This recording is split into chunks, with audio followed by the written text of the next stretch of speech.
Before it was Instagram, it was a failing checking app its founders almost deleted entirely. What they kept changed everything.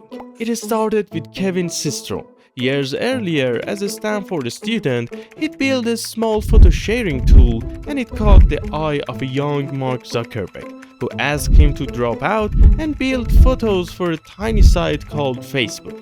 Systrom said no, because he wanted to finish school. After he graduated, he spent 2 years at Google, then moved to a travel startup called NextStop.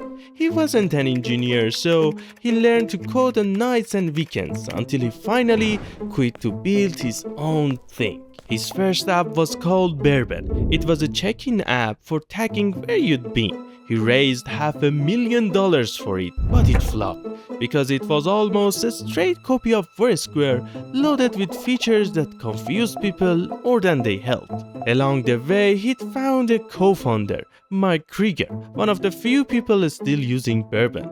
They looked at the data and found one thing. The only feature people actually used was sharing photos. So they made a brutal call. They threw the whole app away, kept that single feature, and added filters that made anyone's photo look beautiful.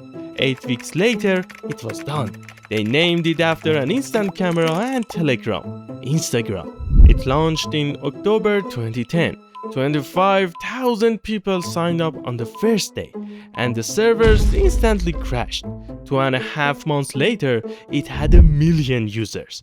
Facebook and Twitter had each needed years to get there. By early 2012, with just 13 employees, Instagram kept doubling, still without making a single dollar.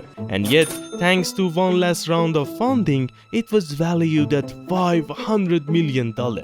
Then a few days later, something happened that no one saw coming.